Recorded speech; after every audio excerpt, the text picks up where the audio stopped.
Welcome, class. The topic of this video is Shakespeare's comedy Twelfth Night, or What You Will.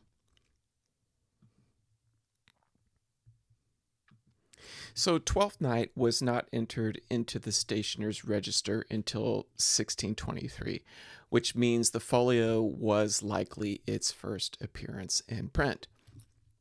The name of Viola's love interest, Orsino, has been traced to Don Virginio Orsino, Duke of Bracciano, who attended a performance of the Lord Chamberlain's Men as a guest of the Queen on the 12th day of Christmas, or Epiphany Eve, 1601. Some scholars have speculated that Twelfth Night was written for this occasion.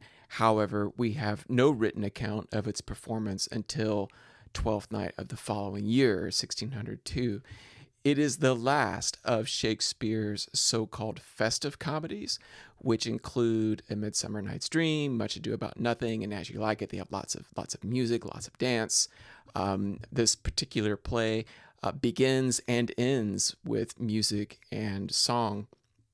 With the completion of Hamlet around the same time as Twelfth Night, Shakespeare's dramatic sensibility took a noticeably darker turn, which is evident not only in the great tragedies that he wrote in the first decade of the 17th century, but also in his later so-called problem comedies. Measure for Measure is one of those that we'll be reading later this semester.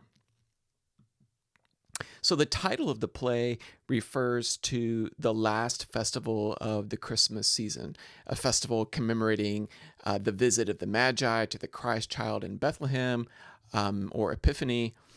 In 16th century England, Christmas was a time for entertainment and revelry. These celebrations were especially rowdy at the Inns of Court, where a carnival atmosphere encouraged rule-breaking and subversive role play, and Shakespeare was certainly aware of this tradition, and Twelfth Night partakes of the carnivalesque with its scenes of drunken tomfoolery. Sir Toby Belch, who sings the 12th day of December in Act 2, the mock chivalry that we see with, in particular, with Sir Andrew Aguecheek, and obviously the transvestism of Viola, who for much of the play is dressed as a man and goes by the name Cesario. Not everyone in England approved these raucous holiday celebrations. The Puritans, the Puritan establishment, the corporation in London, they were especially troubled, and their attempts to suppress and regulate the London theaters were an expression of their broader concern with moral and spiritual corruption across English society. Puritan interests are represented in the play by Olivia's steward Malvolio, who's described by Maria as a kind of Puritan, and we'll talk a lot more about Malvolio later in this video. So sexual immorality was a major point of concern for the stage's Puritan opponents. Attendance at public performances created opportunities for illicit sexual encounters, and the plots of the plays themselves often hinged on audacious relationships that flouted social norms. This fact is further complicated by the hire of boy actors to play romantic female roles. Just a reminder, women were not allowed to perform in public theater at this time. Shakespeare surely was aware of all these concerns when he created the character of Viola, a woman who pretends to be a man for much of the play. Complications of same-sex desire arise when the Countess Olivia, played by a man, falls in love with Cesario, not realizing that Cesario is Viola's male disguise. And then again, when Viola herself, a male actor attired in masculine costume, expresses her love for or Orsino. The play also challenges Elizabethan attitudes towards marriage and social class. So when Olivia marries Viola's twin brother Sebastian, mistaking him for Cesario, her choice of a servant, a person whom she believes to be a servant, goes against conventional class expectation. And so this is a point that is emphasized by Olivia herself when she, earlier in their play, when she acknowledges the qualifications and appropriateness of the Duke Orsino as a potential husband. We'll look at that scene a little later. But despite the subversive tenor of all these relationships, the anagnorisis, the miraculous disclosure of true identities in Act 5 restores order. Homosocial bonds give way to heterosexual class-appropriate unions at the end of the play. So talk now about the major characters who will feature in some of the scenes that I will single out for discussion. There's the Duke, Orsino, Duke of Illyria. Illyria refers to a region along the Adriatic coast to the north and west of the Peloponnese of Greece. But throughout the play, Shakespeare references several recognizable locations and landmarks around Elizabethan London. For example, there's the Elephant. This is the inn where Sebastian is supposed to rendezvous with Antonio. This was a real place. This was a real inn located on the Bankside in London. Shakespeare also mentions the bells of St. Bennet Church in Act 5. Those bells may have been audible to audiences during performances at the Globe Theatre. Orsino's love interest is the Countess Olivia. And then we have the twins, Viola and Sebastian. Viola and Sebastian, they are well-born siblings. They are not native Illyrians. They're from a place called Messaline. This is a fictional location, but certainly evocative of the Mediterranean and of Messina, which is the setting for Much Ado About Nothing. They are fraternal twins, and this is a fact that is essential to the complications of the plot of the play. When Orsino sees them together for the first time, which doesn't happen until Act 5, he remarks in wonder, one face, one voice, one habit, and two persons. Antonio adds to that a few lines later, says, an apple cleft in two is not more twin than these two creatures. So they're separated for most of the play. They're survivors of a shipwreck, and each sibling believes the other to be dead, to have drowned in that accident. Neither one of them, curiously, seems particularly eager to return home, seeing in their circumstances an opportunity to explore a foreign country in anonymity. Since his rescue, Sebastian has been traveling under the name Roderigo, which he drops early in the play, while Viola passes herself off as a man named Cesario, and this is a disguise she maintains until the very end.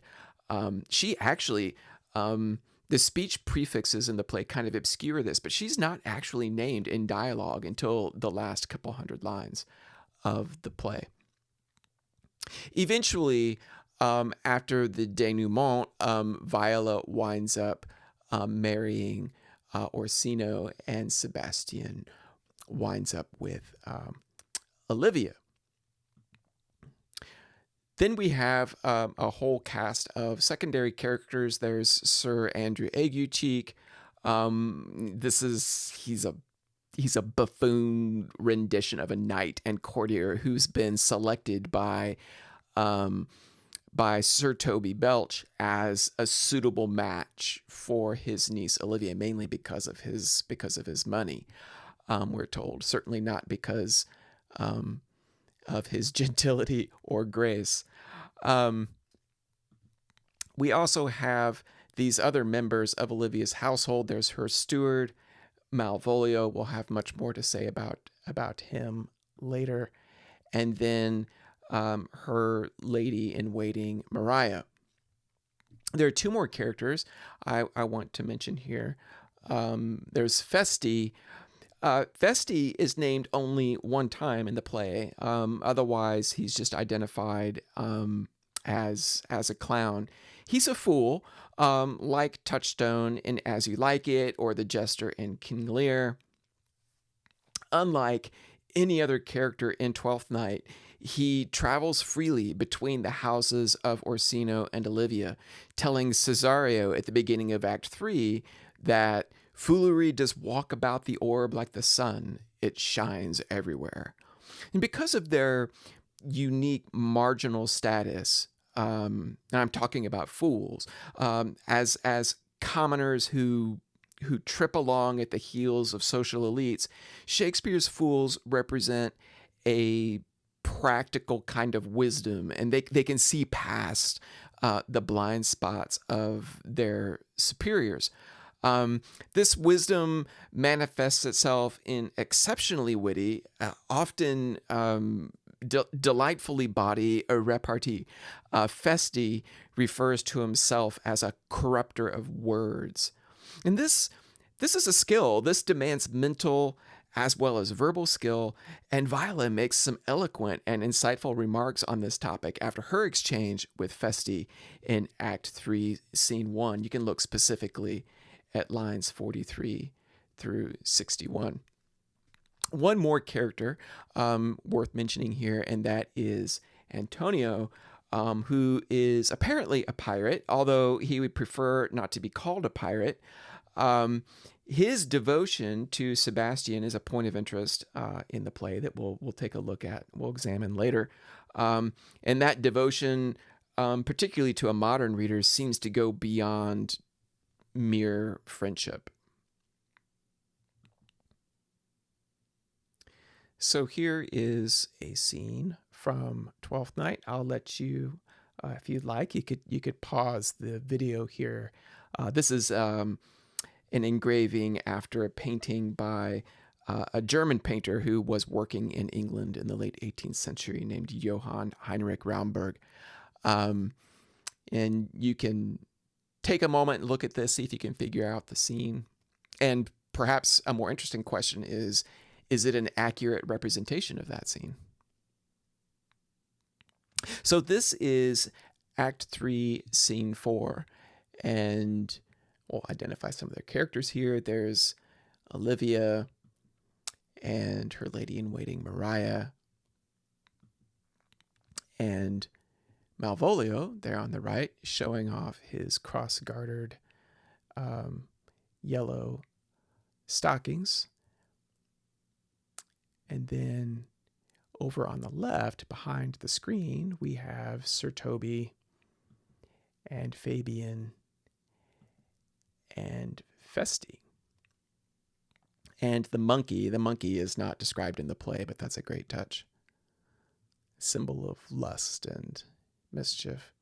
So in Act 3, Scene 2, Maria leads Toby and Fabian to observe Malvolio's humiliation, which doesn't actually occur until 2 scenes later.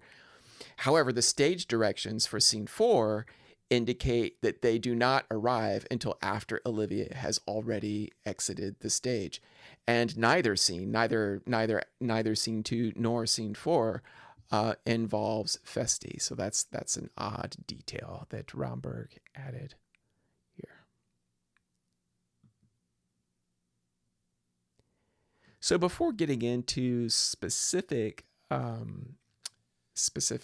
analysis of some scenes, we'll just go through a quick summary of the play.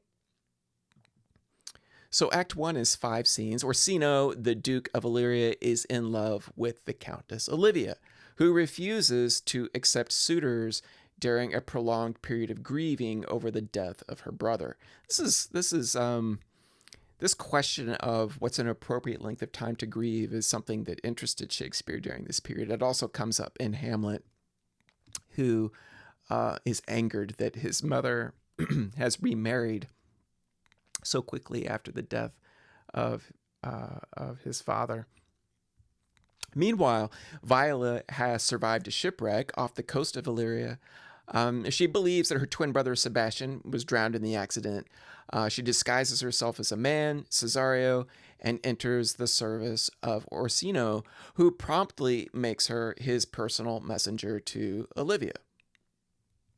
Olivia's rowdy uncle, Sir Toby Belch, has his own ideas about his niece's future and encourages the maladroit Sir Andrew Aguecheek to court her. Feste, a fool in Olivia's household, engages in witty repartee with Maria, Olivia's lady-in-waiting, and her steward, Malvolio. And they're interrupted by the arrival of Cesario, who brings a love message from the Duke. Olivia is not receptive. She dismisses Orsino's suit, but is immediately attracted to Cesario and invites her to return later. Act 2 is 5 scenes. Here's a drawing by, this is a 19th century drawing by William Heath. It shows, you could probably figure it out. We've got just a wonderful, wonderful drawing, actually. Sir Toby Belch on the right, looking Falstaffian, and then in the back there is Feste, and on the left, smoking the very long pipe with an obnoxiously huge tricorn hat is Sir Andrew Aguecheek.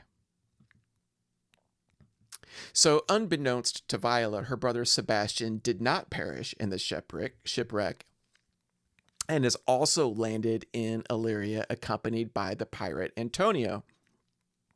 Following Olivia's direction, Malvolio delivers a ring to Cesario, who now realizes the Countess is hopelessly in love with her, a situation further complicated by her own undisclosed feelings for Orsino. Sir Toby, Sir Andrew, and Feste carouse and sing late into the night, waking the entire household. Malvolio reprimands the men who contemplate an appropriate retaliation against him, and Maria offers to assist by forging a letter that will convince Malvolio that Olivia wishes to marry him.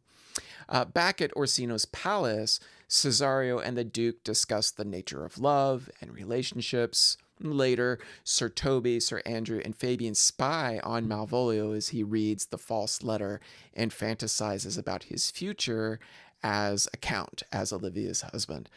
The letter includes ridiculous advice about how Malvolio should dress and deport himself in Olivia's presence, and Maria arranges for her friends to witness the fruits of her ingenious work. In Act 3, in this act, there's a very, very funny scene which involves Sir Toby Belch trying to basically force Cesario and Aguecheek into a duel, which is what you see here. There's Fabian is also involved, and I think in the background that is Antonio, just about to stop the fight from taking place. So Olivia finally confesses her love to Cesario, who maintains her disguise and her loyalty to Orsino.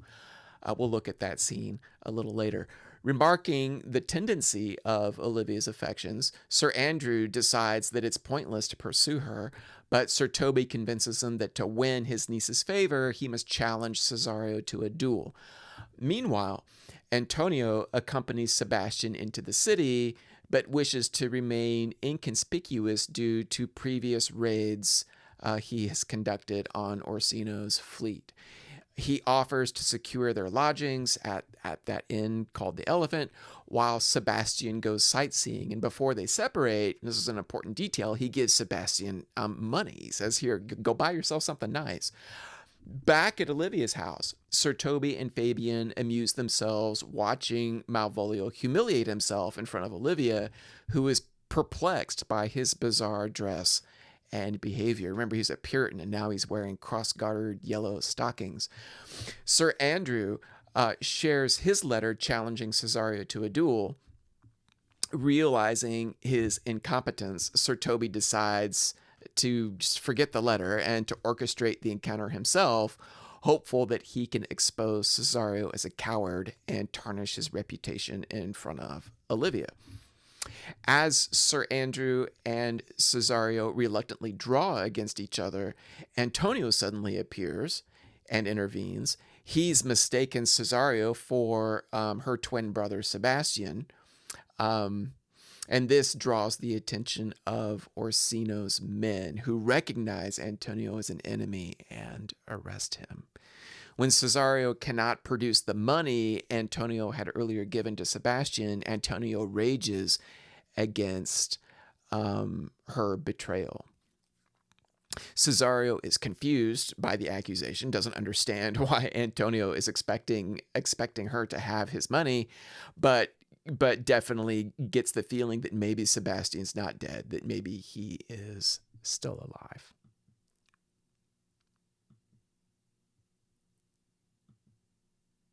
So in Act 4, 3 scenes, emboldened by Cesario's dishonorable treatment of Antonio, Sir Andrew mistakes Sebastian for Cesario. So the complications of the mistaken identities continues, and attacks him, pulling Sir Toby Belch into the fray.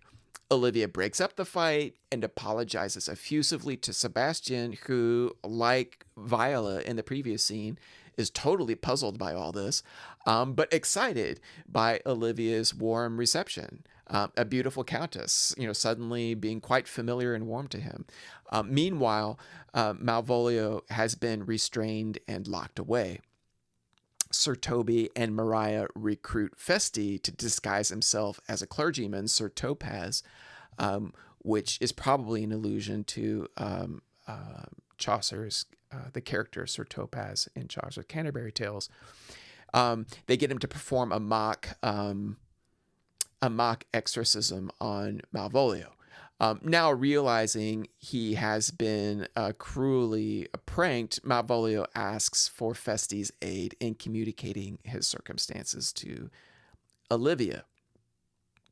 Unaware that Sebastian is not Cesario, but Viola's twin brother, Olivia proposes marriage to Sebastian, and he, of course, eagerly accepts. Okay. Act 5 is just one long scene. And again, these act divisions post-date the performance of the play. Shakespeare did not divide his early plays into acts this way. So in Act 5, Antonio is brought before Orsino, who confirms that he is the pirate responsible for plundering his ships. But Orsino is curious and asks why Antonio would risk his own life coming to Illyria, and he explains how he rescued Sebastian from a shipwreck, how it was love that impelled him to accompany Sebastian into the city, and how he was betrayed when Sebastian refused to return his money. Olivia arrives expecting a warm reception from her new husband, Cesario, who, of course, has no more idea what she's talking about than she does about Antonio's money. After another violent encounter with Sir Andrew and Sir Toby, Sebastian arrives. To the amazement of all, Viola reveals her true identity, and she and Sebastian are reunited. Olivia accepts Sebastian as her husband. Orsino happily realizes Viola has been in love with him all along. They're going to be married, and Sir Toby and Maria's collaborative pranking of Malvolio has resulted in their marriage. So we are told. Released from captivity, Malvolio swears revenge on his persecutors, who say that he got no more than he deserved for the injuries he had done to them. And we'll revisit that later in this video. So in this first group of scenes, I'm going to talk about, my focus is going to be on the characters Viola slash Cesario, Orsino, and Olivia, and the kind of tangled relationships between them.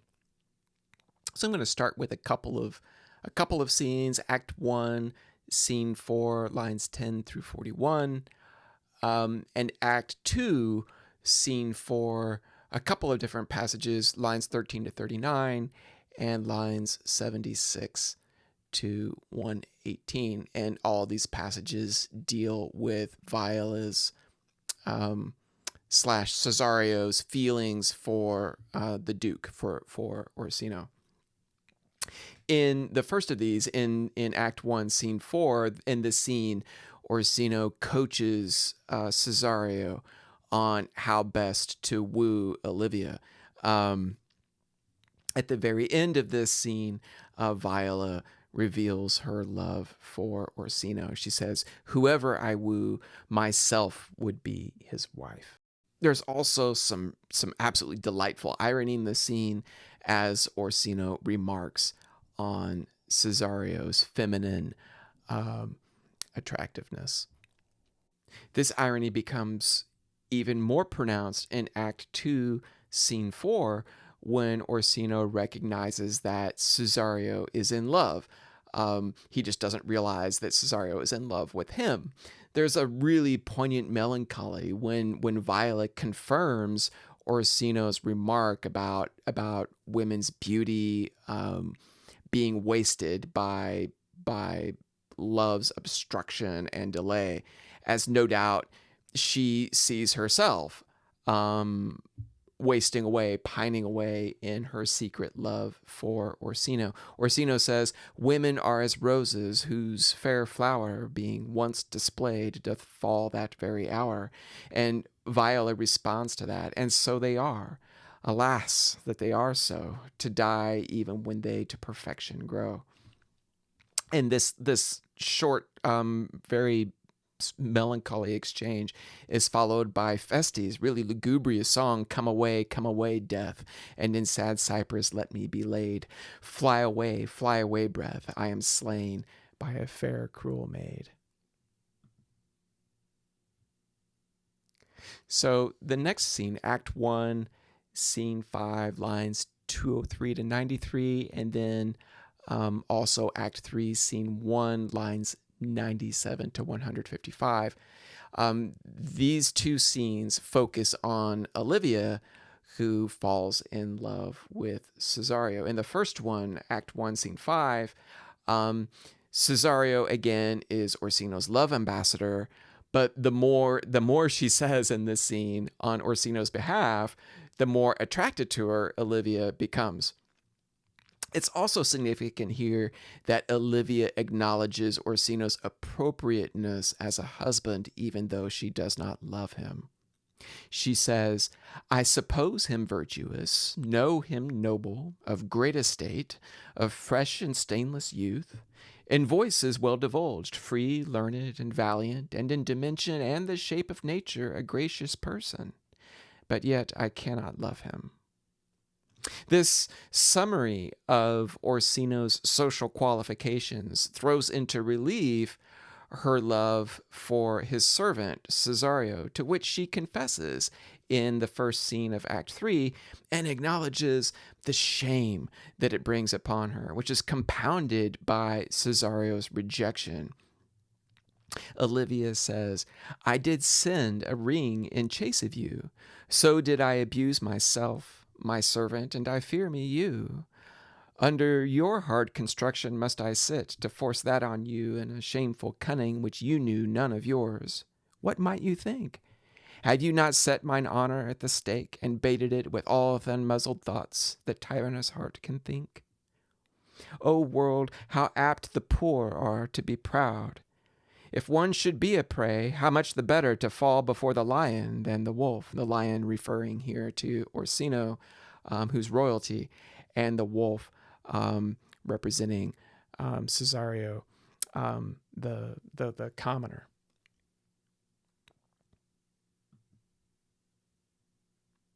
So this speech in Act 2, Scene 2, a very famous speech, lines 17 through 40, this is where Viola remarks on the entanglements that she realizes have now been occasioned by her disguise. She says, "Disguise, I see thou art a wickedness, wherein the pregnant enemy does much. How will this fadge? My master loves her dearly, and she, mistaken, seems to dote on me. What will become of this? As I am man, my state is desperate for my master's love. As I am woman, now, alas the day, what thriftless sighs shall poor Olivia breathe? O time, thou must untangle this, not I. It is too hard a knot for me to untie." Really nice speech. Act 5, Scene 1. This is the lines 165 to 263. This is the denouement of the play. Just I want you to know this scene, but a curious detail that you may notice is the emphasis in it that's placed upon gender encoded clothing as proof of biological sex. So, for example, Viola at one point says, she reveals herself. She says, "I am Viola." Then she says makes this curious statement, "which to confirm, I'll bring you to a captain in this town where lie my maiden weeds." So her clothes will prove her biological sex. And the last spoken lines of the play, very last thing said before Feste's final song, Orsino says that they cannot be married until Viola has been properly attired, and he continues to call her by her masculine proper name, despite the fact that she's revealed herself as a woman. He says, "Cesario, come, for so you shall be while you are a man. But when in other habits you are seen, Orsino's mistress and his fancy's queen."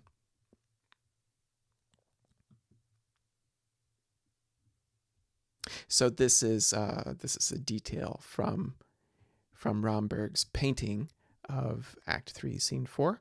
You saw the full image in the engraving earlier. So in this second set of scenes, I'm going to talk about mainly about Antonio and the characters Antonio and Malvolio. Who to me is the most intriguing character in the play, Malvolio. So we'll start with Antonio.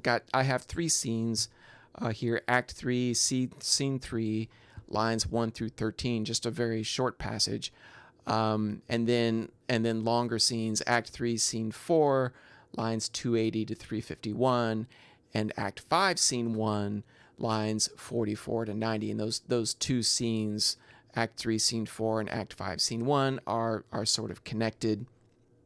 And I'll talk about those 2 first and then come back to Act 3, Scene 3, lines 1 through 13. Act 3, Scene 4, this is the point in the play where Antonio, who's been separated from Sebastian, walks in on the duel that Sir Toby has orchestrated between Aguecheek and Cesario. And so Antonio thinks that something bad is happening to his friend Sebastian, and he breaks up the duel. In doing so, he draws attention to himself, and he's arrested by Orsino's men. And Orsino, and then Antonio asks Cesario for the money that he had earlier given to Sebastian. And Cesario has no idea what Antonio is talking about, and of course can't produce the money, which understandably hurts and enrages Antonio. And this is revisited later in Act 5, when Antonio is turned over to Orsino, and Orsino's interviewing him or interrogating him. And what's striking about these 2 scenes, and more intimate ones between Antonio and Sebastian that take place earlier, is the intensity of Antonio's feelings which skirt an ambiguous line between friendship and sexual desire. So here is Antonio responding to Orsino's questions in Act 5. He says, "A witchcraft drew me hither." That is to Illyria. Witchcraft, interesting word. "A witchcraft drew me hither. That most ingrateful boy there by your side, from the rude seas, enraged and foamy mouth, did I redeem. A wrack past hope he was. His life I gave him, and did thereto add my love, without retention or restraint, all his in dedication. For his sake did I expose myself, pure for his love, into the danger of this adverse town." So, does this sound like mere friendship, the close bond of male friends? It may very well have to Elizabethan ears. Would it sound like friendship to ours if Antonio and Sebastian were women instead of men? That's an interesting question.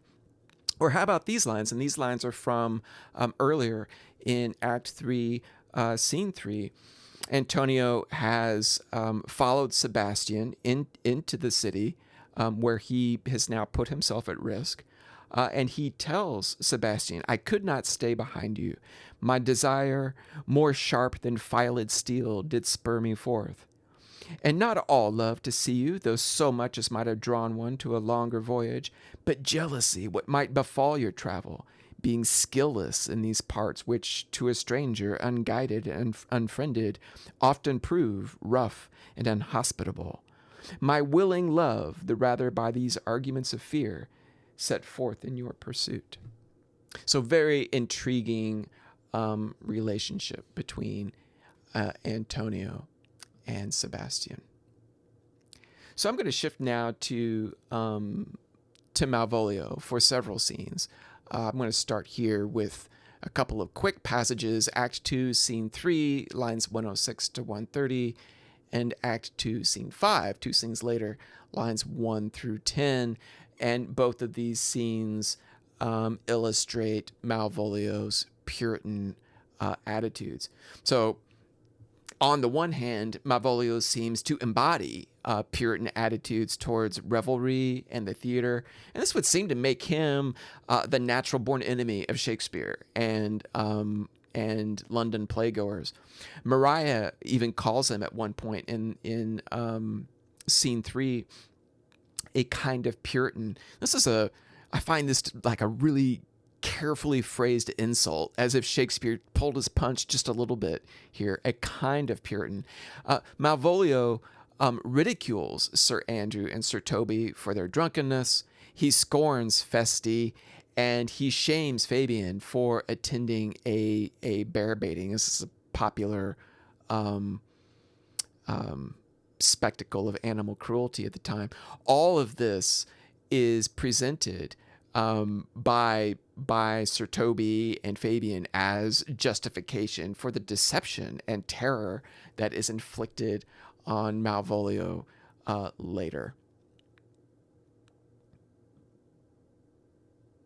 So Act 2, Scene 5, a long scene, lines 13 to 191. This is the forged letter scene, but typical of Shakespeare, where a character or a group of characters in secrecy observe and comment on the words or actions of another character or characters.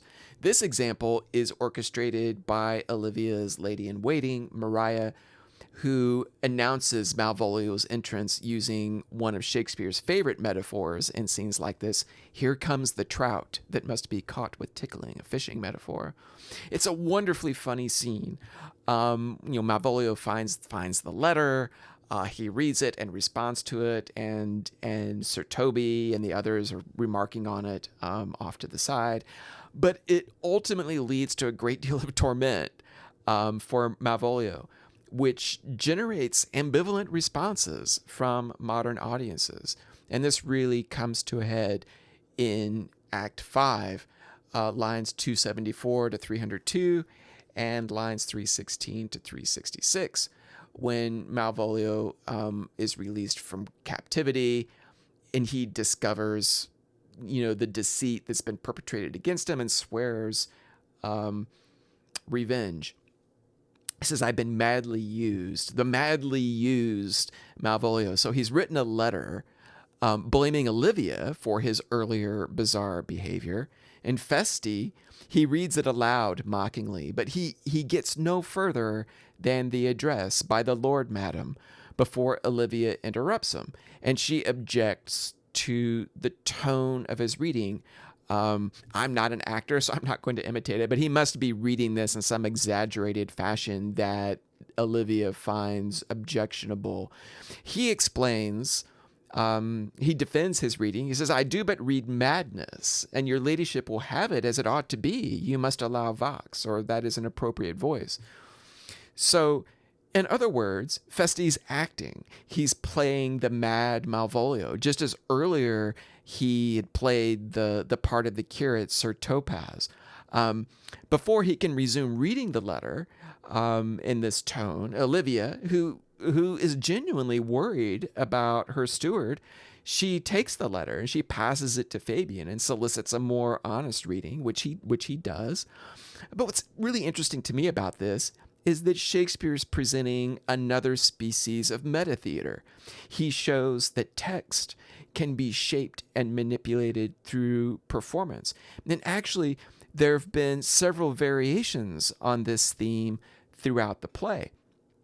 In Act 1, when Cesario comes to Olivia with a speech written by Orsino, Olivia asks, are you a comedian? That is, are you an actor? In Act 3, another letter, and this one a forgery written by Maria in Olivia's sweet Roman hand, prompts Malvolio to act out his fantasy of social advancement before the entire household, a performance that Fabian ironically compares to a piece of professional theater. He says, if this were played upon a stage now, I could condemn it as an improbable fiction. Curiously, Sir Toby and Maria find Malvolio's maniacal performance analogous to demonic possession, which in a sense is substantiated by Sir Toby's remark earlier in Act 2 when Maria invites them to spy on Malvolio's interview with Olivia. If you will see it, she says, follow me. To which Toby replies, to the gates of Tartar, that is, Tartarus or hell, thou most excellent devil of wit. So in Act 5, then, the Puritan, Malvolio, realizes he's been made an unwitting actor. Notice in this speech I'm going to read the words acting and playing in his speech. And he's talking to Olivia here. He says, tell me, in the modesty of honor, why you have given me such clear lights of favor. Bade me come smiling and cross-gartered to you, to put on yellow stockings, and to frown upon Sir Toby and the lighter people. And acting this in an obedient hope, why have you suffered me to be imprisoned, kept in a dark house, visited by the priest, and made the most notorious geck and gull that ever invention played on? Olivia tells Malvolio, you've misunderstood. Obviously, I didn't write this letter, and then the whole prank is fully exposed. And Fabian, he defends all this. He says, most freely I confess myself and Toby set this device against Malvolio here. How with a sportful malice it was followed may rather pluck on laughter than revenge, if that the injuries be justly weighed that have on both sides passed. Malvolio hears this. He's hardly satisfied, and he swears, I'll be revenged on the whole pack of you before exiting in a huff. So while the scene is written to comic effect, and it almost certainly was received that way by Elizabethan audiences, familiar with the tension between the Puritans, the corporation, the London Corporation, and the theater companies, I think the scene plays more ambiguously. Malvolio plays more ambiguously before modern audiences, who may not be convinced that Malvolio's sanctimonious remarks and his petty insults are enough to warrant the level of abuse that he suffers, particularly, and that it also involves a completely innocent Olivia who clearly cares about him. And I will end there and leave that as a topic for future discussion. That concludes this video on Twelfth Night.